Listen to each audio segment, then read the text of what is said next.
Welcome in everybody to another edition, an interview edition of Fighting for Overtime. I'm your host, Coach Tony. And with me today, man, this is going to be such an exciting episode.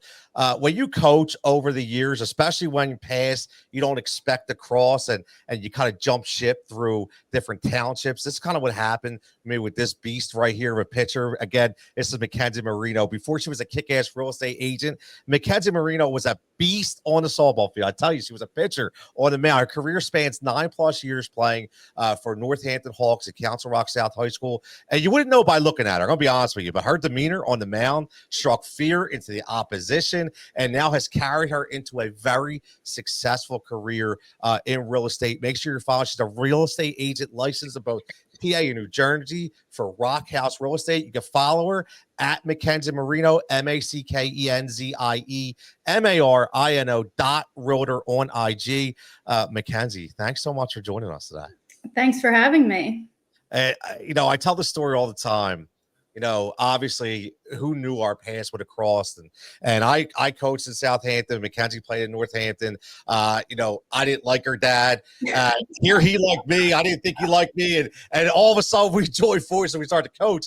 And I was like, there's no way this girl is the main pitcher on his team. She looks like she couldn't hurt anybody. And man, was I wrong. You were a beast, man. I'll never forget it. Thank you. You really, you had that demeanor. It was great. Thank you. And listen, I mean, you see it. You're very successful right now. You're kicking ass in the real estate world. And we talked about it. Very stressful, very hard, right? But what do you think, would you say, do you think kind of like your time in high school pitching and Northampton kind of molded you for kind of like this battle as being a real estate agent? I would say it definitely did, because I feel like when I first started real estate, obviously I'm going into the business, I know nothing, you know what I mean? So I didn't have any family that, was in real estate that I could kind of like lean on. I went in and I knew nobody and I knew nothing. And I would always talk to my dad and I would be like, this is a lot. Like, this is stressful. And he was like, you started playing softball, you knew nothing, you didn't know anybody, and you practiced and you learned the sport. And he's like, it's the same thing. You have to learn the business. And I always would reflect back on that and be like, you're right. Like, and it took time. I didn't sell a house in my first 6 months.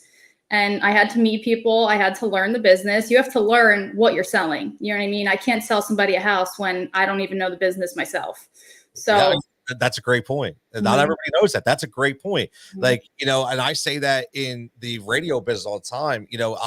I'll shop around and people will want to sponsor my shows. And the first thing I say is, how do I sponsor something and talk about something I know nothing about? Right.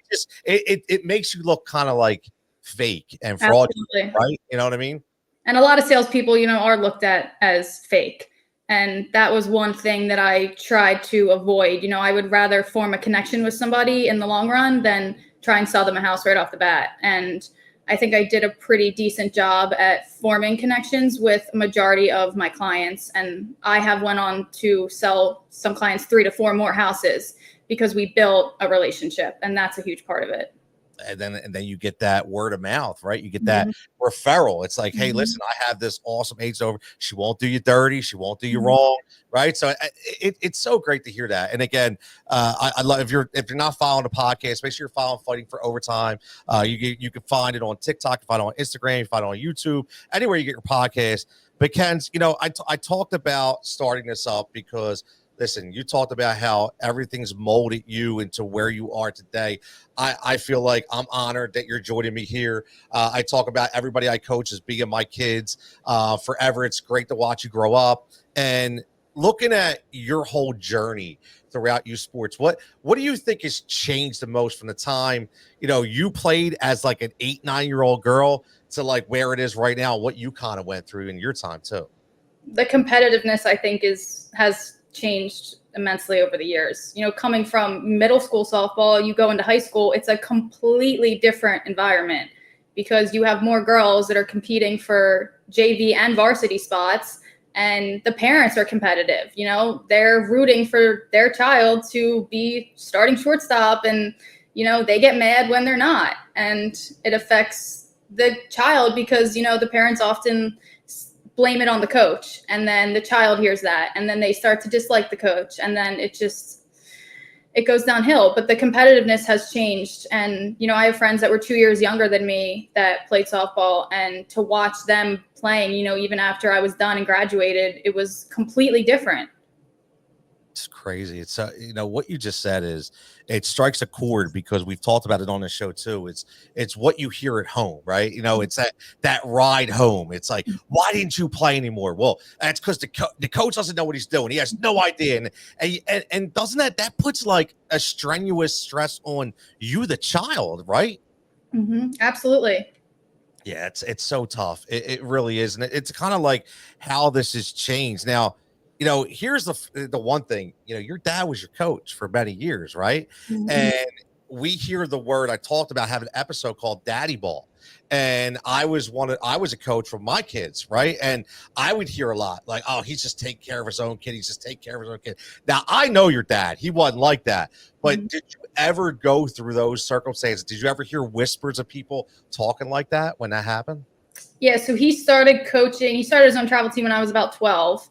So I didn't really have, obviously, problems at 12U. But as you grow up, you know, it starts to get worse. But I was grateful that on our travel team, majority of the girls and the parents were super close with my dad. We kind of built like a family. So I would say I didn't really face too many problems with travel and my teammates. Most of the problems I faced were between my dad and I.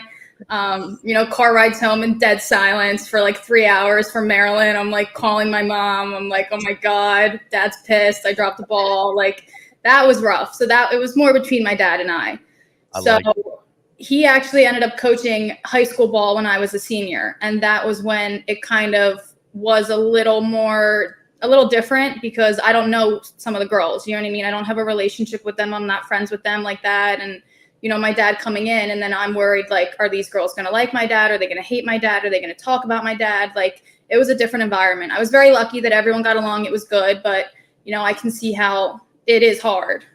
Yeah, you know, you make a good point, because it's not only from the playing aspect, it's from the family aspect of, you know, you have girls over there, if they were, and they're chirping about your dad, and you know, they're not like looking at him as a person, as a coach, but it's hard. It's your dad. It's, how do I not care? How do I not get involved and be like, yo, you don't even know what you're talking about, right? But you know, it's a great point, because I remember when I came over, that team was like a family, and I felt that way. I was like, how am I even going to fit in? And you know, hopefully Kenzie doesn't tell any of the crazy stories about my ass on the sideline, but I wasn't the most calm person, so to speak. So Frank used to have to calm me down a lot. But I mean, you know, I think that's what, when you have play for coaches and you have parents to get along, it makes the environment that much more special, and it allows you to be more free and not have that pressure, right? And even play better. I mean, I still had pressure. I would look down at my dad on third base and he'd be like rolling his eyes, and I'm like, oh my God. But, you know, it was definitely more relaxing. I definitely enjoyed him being the coach. You know, it was awesome. We were obviously very close, but we formed like a bond with him being with me, you know, all the time at softball. And obviously he taught me so much, but it was hard as well, especially when, you know, you get into the softball and he's playing, I'm a senior, and, you know, that people are saying, oh, she's only playing because her dad's the coach. And, you know, you heard it a lot. I actually sat the majority of probably the beginning 5-6 games when he was a senior. I sat the bench. I didn't play. I didn't bat, and nothing. And the athletic director noticed, and he was like, I know you're sitting her, you know, because you're new to this. You're just starting. And he's like, that's not fair to her. Like, I obviously deserved at least some playing time. So I did start to play, but it was hard because I wanted to play and he wanted to play me, but you don't want to hear the backlash from the parents. So you kind of take a step back, and I was the one that had to be sat. I say that all the time. The coach's kid is always the one who takes the brunt of everything, because you're so worried about, you know, Taylor would always be the one I would sit, or, you know, Chris or H, I always be like, nah, man, you got to sit, like, because I'm going to hear it if you don't. And it's a shame, but it's true. And it does happen. Again, we're listening right here, Fighting for Overtime. This is Mackenzie Marino. Give her a follow at MackenzieMarino.realtor on IG. I'll make sure her information is in the description. She's a real estate agent in PA and New Jersey for Roc Hous Real Estate. Make sure you're getting her email, Mackenzie@rockhouse.com. And listen, she's been a pitcher, and now she's a kick-ass real estate agent, and she's given us her, you know, her experiences. And let me ask you this, because, you know, what was it like? Because I hear a lot one of the biggest arguments I got with soccer was the kids should not play club soccer while they're playing school soccer. And I don't know how it was when you were pitching in high school and playing for the travel team. Did that kind of argument come into play back then too? No, so I actually didn't pitch too much in high school. There was a girl who was better than me, and I accepted that. You know, like she went on to play D1 softball. She was better than me, and at that point, I had to be a teammate. You know what I mean? I couldn't just focus on myself that I wasn't pitching. You know, I still played in the field, but so I didn't really have that. Obviously, I still played travel, and I was pitching at majority of my travel games, but I wasn't really pitching in high school. But I think it's super important for children to play both. I think they just get more experience. And obviously it's a lot. It can be overwhelming and draining and obviously all that. But, if it's played right, it's fun. And that's if it's played right. And that's what I've always said. Like it's got to be played right. And that's one of the most important things. I don't think that happens a lot. I don't think it is played right. Right. I think that's one of the most important things. I was very grateful, competitive, but we didn't play too much, if that makes sense. Like we had a very happy medium. I still had a huge social life. I still went to events at school. I still did all of that. But you hear now, with travel teams, they're traveling to Colorado and Texas and New England, and they're losing a lot of their social life. And by the time you go to play in college, you're drained. You're done. You want nothing to do with the sport anymore. And at that point, you're playing because your tuition's covered and your parents want you to play, and it makes it difficult and it affects the child. It does. And it's a great point. And that the burnout is what I've been talking about. I've met the statistics right now for kids in their junior year that decide just not to play anymore are staggering because they are burnout, right? So just for instance, when you were pitching, did you have a pitching coach? Yes. And so during the week, how many sessions do you think you would pitch? I would have 2 pitching lessons a week. I also had hitting lessons. And then obviously high school, you're practicing 5 days a week, and you would maybe have a travel practice in once a week if you could squeeze time in, but you're playing tournaments on the weekends and you're almost playing softball 7 days a week. And so how hard did you have any problems managing that when you were that age, trying to just be a kid as well as trying to make sure you get all your work in? Yeah, that was the hard part, obviously with school and everything. And there are some times where, my friends were all hanging out and I was at pitching lessons for 2 hours, dying in the heat and, in the summer. And it's hard. But like I said, back to travel, I had a happy medium where I definitely got, enough of a social life. I got to live down the shore in the summer while still coming home for tournaments and practices. But you don't see that a lot or at all. So I was grateful that was able to happen for me, but a lot of my friends on travel teams, that was not the case. Their summer was taken over with traveling. Yeah, it's a good point. And it's like those tiers of travel teams. And that's why, I just came out with an episode the other day to talk about, are you willing to give up your holidays for your sports? And I never was. Again, when we were in Northampton, we didn't play every weekend. Your dad would select specific tournaments that we would go to, which was great. But you're right. You'd see these upper echelon elite, travel teams that every weekend they're going to Brazil, they're going to Georgia. It's like, when do you even have time to breathe? I mean, it's so tough. I'm so glad you made that point because I try to explain that you have to be a kid too. And in a way, I feel like you can treat that travel team as a social environment as well, because like you said, you're with your friends. And even when you go to the tournament, it's like, okay, you go to Ocean City, Maryland, but you play the game and then you get the whole night that you get to hang out with friends, right? Absolutely. And we were super close as a team. So, going there was like you were hanging out with your best friends. You were walking on the boardwalk at night, going to the beach, you know what I mean? You're still with your group of friends, but over time it can be draining and exhausting. Yeah, I'll tell you, man, it is really, really tough. Now, the other topic that you never faced, but I'm curious of your opinion on, is team jumping. And do you feel an athlete should move from team to team during your sports journey? You see that kid that every year they go to a different team because they want a better opportunity or they just want to win. And did that ever cross your mind to go somewhere else, or were you like, look, I'm just happy I'm here, I'm having fun, I'm playing competitively, it's not always about that, I just want to be in a good environment? Yeah, obviously I never experienced that, but I don't think that they should. I think that majority of the time it's the parents saying you're not starting at second base. Let's go to this team. Maybe you can start there. And then you hear that they've switched teams like 5 times in a year. And at that point, it's ridiculous. Like you're not forming a connection with your teammates. You're not forming a connection with your coaches. And you can't just pick up and leave when you're not happy because, once you get to high school ball, you're not just picking up and leaving schools. Like you're stuck where you are and you're competing for that spot. So it's different. Yeah, it's a great point. And I feel the same way. I used to hate when kids jump back and forth because it's like, what do you like? You're not even forming that bond. You're not forming that relationship. Like this is going to be my last year coaching. And these kids I've coached since they've been 8 years old. It's like I have so many memories, 9 years of these kids growing up. I wouldn't have that if they jumped teams and team and after team. So now looking at back on softball, whether it be through, your childhood days, your collegiate days, or I should say your high school days, what do you remember most? What is your favorite, I would say moment, but just your favorite kind of story about softball, about why you continue to play?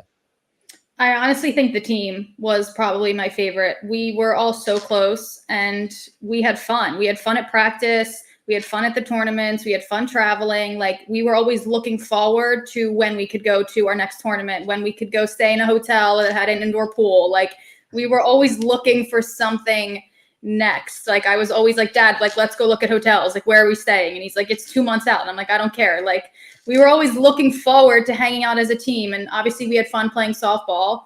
We had 3 games on a Saturday, but Saturday night we were all hanging out together. But you don't see that often, I think, with travel teams. They're kind of all scattered, I guess. Some teammates are close, some aren't, but we were very grateful that we were all like one big family. It's a great point. And it's because everybody's kind of picking and prodding from different groups, and they want the better players here, and they want to, and it's great because that's kind of how I have my travel team in soccer. Kids were from all different neighborhoods, but what was great was they would form a bond and they would still hang out there because they start to drive and they would meet each other up. And I'm like, this is pretty cool. And you don't always get that. It really helps continue along. Again, this is Fighting for Overtime. Make sure you're following. This is Mackenzie Marino. You can follow her at MackenzieMarino.realtor on IG. She's a real estate agent in PA and New Jersey for Roc Hous Real Estate. Her email is Mackenzie@rochouse.com. She was one of the girls that I was lucky enough to be able to coach. She had a fantastic softball career throughout Northampton Township at Council Rock High School, and now she's a kick-ass real estate agent. Let's talk about that before I get you out of here, man. Moving on to this real estate career, when did you know this is what you wanted to do? I was always into houses. I was always into real estate, but it never really crossed my mind that this was like something I wanted to do. I went off to Bucks County Community College for 2 years, and I was like, all right, I think I want to be a teacher. So I started studying early education. I actually have my associates in early education. And it was like April, and I was going to transfer to Penn State Abington in the fall to finish it out. And I was talking to my parents, and I was like, I don't think that this is what I want to do. I was like, I think I want to do real estate. And they were like, what? And I was like, I think I want to do real estate. And they were like, why don't you just finish out? You got 2 more years left. Like, get your bachelor's in early education, and you have that to fall back on if real estate doesn't work. And I was like, there's no reason to go and spend the money when this is not what I want to do. I was like, I want to do real estate full time.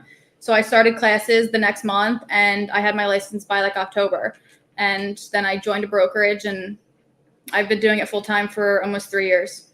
So that is, what's great about that story, and I tell people all the time, you weren't sure, right? So you go to Bucks, and which is a great environment, to find out. And I am a firm believer that, and I like AJ now is 17, he's going to be a senior next year. And I said, look, man, I'm not the guy who says you have to go to college. My thing is, you need to do something, whether it's trade school, whether it's real estate, like you need to do something to get yourself out there. So I applaud for what you did. And it's great that you said, why am I going to waste the money? Because it's something, okay, it's a piece of paper, but at the end of the day, it's not what I want to do, right? So that's great. So, and when did you said, what, 6 months before you sold your first house?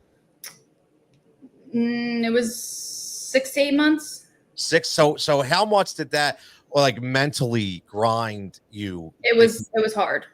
It was hard because you're walking into an environment, and the brokerage that I started at, they were all older than me. I was one of the youngest ones.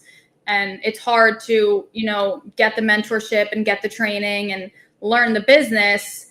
And it's hard to find clients, obviously. You know, no one's going to trust you when you just started out. So that's kind of when you have to rely on like your family and your friends. And that's kind of what I did. And that was the first house that I sold, was to my family. That's awesome. And that's so true.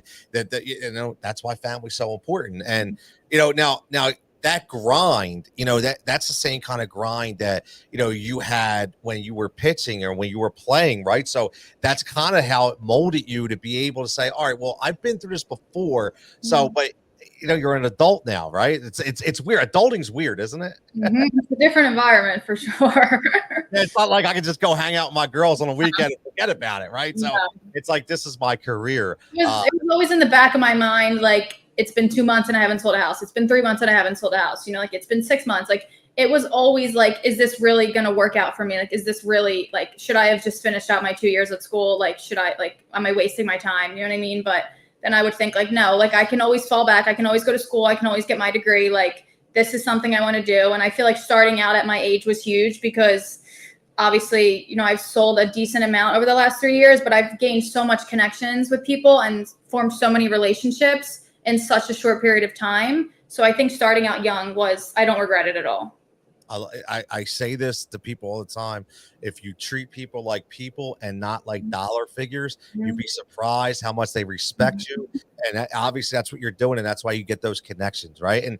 And I say to start this podcast to show the good and the bad side of youth sports. And I feel like, you know, you going through that grind, the one thing it did teach you was to continue to fight, to continue to work. And that's what you're doing right now. So if you had to speak to whether it be a young athlete right now, just starting out, or, you know, you said 12 years old, right? Your dad started the trials. To say 14 years old right now, and they're going through it, and they're like, is this really what I want to do? Or they're having issues. What would you say to them that to have them keep going based on your experiences? Basically to have fun. Like, the biggest part of playing is to have fun. Like, have fun with your teams, have fun at practice, like, make every single moment count. I would pay so much money if I could go back and play softball right now.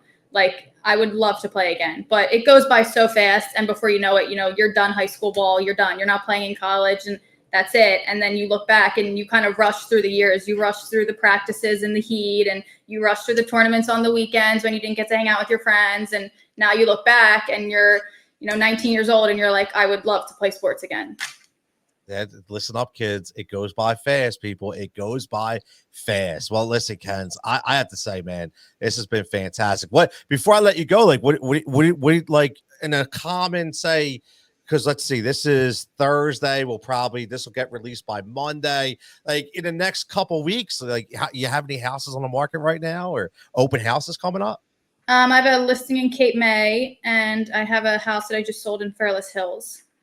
Nice. Cape May down the shore. That's got to be fun. I got an open house at Cape May. Get to go down the shore, right? Yeah, pretty close to the beach. You know, do the open house for 2 hours, go to the beach. That's a nice tour right there. That's she's living. She's living. Like, yeah, I love it. I love it. Again, this is Mackenzie Marino. Make sure you give her a follow at MackenzieMarino.realtor on IG. Again, real estate agent in PA and New Jersey for Roc Hous Real Estate. She's there for all your needs. I'm vouching for her. Other people are vouching for her, and she's been willing to share her fight in overtime when it comes to softball. Ken, thanks again so much. And listen, who knows, man? Maybe I'll get you back on a little bit. We'll talk a little more and see how everything's going. Yeah, we should start a team together. Hey, listen, I'm all for it. I'm all about a team. Let's go. I'm ready. I'm done this year. And then I said, I want to start a softball team from the time the kids are young and go all the way up. So yeah, we'll have to get that going. That sounds like a plan. I agree. We'll make my dad keep the book. We'll do the coaching. He's going to have to be there because somebody's got to calm me down. Hey, you're right. You're right. Yeah, somebody's got to be my enforcer to calm me down. I appreciate it. Listen, you have a great day. Everybody have a great day. Make sure you're following Fighting for Overtime on all social formats. We'll get you next time. Remember, keep fighting for the right reasons, and we'll catch you back here next time. Thank you for having me. Thanks, Kens. Bye. Fighting for Overtime is a Rise and React media production. If you're looking to start a podcast, if you're looking to get some direction, hit us up. Let us know. We'll help you out there as well. Again, for everybody, enjoy your time, memories and moments, and keep fighting that fight. Continue to fight in overtime to make your kid have the best experience that they can have when it comes to playing youth sports.